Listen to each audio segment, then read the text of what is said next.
এই সশস্ত্র হামলার তীব্র নিন্দা এবং প্রতিবাদ জানাচ্ছি।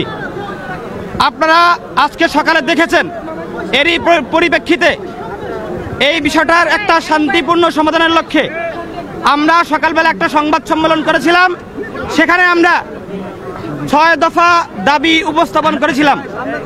সেখানে একটি দাবি ছিল অধিভুক্তি বাতিল করে ঢাকা কলেজ সহ 7 কলেজ শিক্ষার্থীদের যে যৌক্তিক দাবিটি আছে সেটিকে আমলে নেওয়া।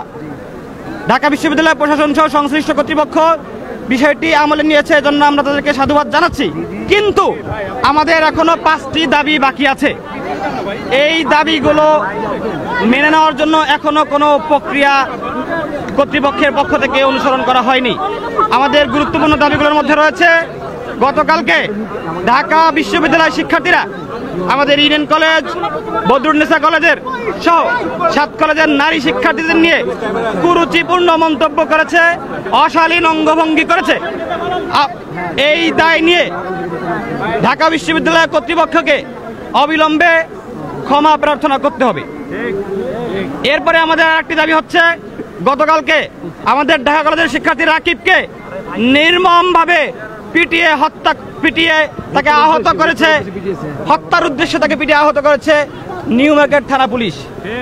এই হামলার সাথে যারা জড়িত, দায়িত্বরত থানার ওসি, এসি সহ এই হামলার সাথে যারা জড়িত আছে তাদেরকে আগামী 24 ঘন্টার মধ্যে প্রত্যাহার করে বিভাগীয় ব্যবস্থা নিতে হবে।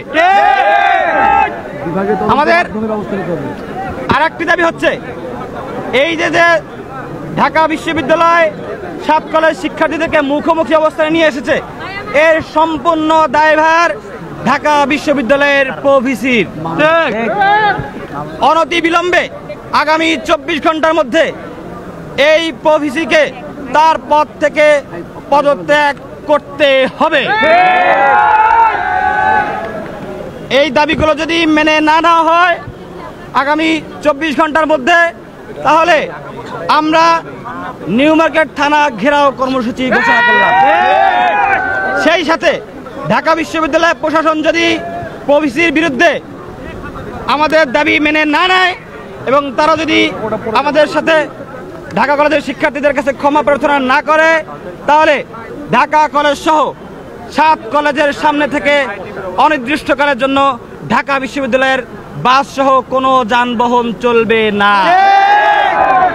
আমাদের পরবর্তী কর্মসূচি হচ্ছে, যদি এই দাবিগুলো মেনে না নেওয়া হয় আগামী 24 ঘন্টার মধ্যে, তাহলে আমরা থানা ঘেরাও কর্মসূচি পালন করব এবং শান্তিপূর্ণভাবে আমরা ঢাকা কলেজ সহ 7 কলেজের সামনে থেকে ঢাকা বিশ্ববিদ্যালয়ের কোনো বাস যেতে দিব না। আমরা প্রত্যাশা করছি এই 24 ঘন্টার মধ্যে সরকার কর্তৃপক্ষ তারা আমাদের সাথে যোগাযোগ করবে, বিষয়টা অফিসিয়ালি মিটমাট করবে। আমরা কোনো সংঘাত চাই না, ঢাকা বিশ্ববিদ্যালয়ের শিক্ষার্থীদের সাথে আমাদের কোনো সংঘাত নেই। আমরা মূলত একটি প্রশাসনিক জটিলতার বিরুদ্ধে দীর্ঘদিন ধরে আন্দোলন করে আসছিলাম, কিন্তু তারা আমাদের কথা আমলে নেয়নি। এই জন্যই আমাদের এই কর্মসূচি। ধন্যবাদ সবাইকে।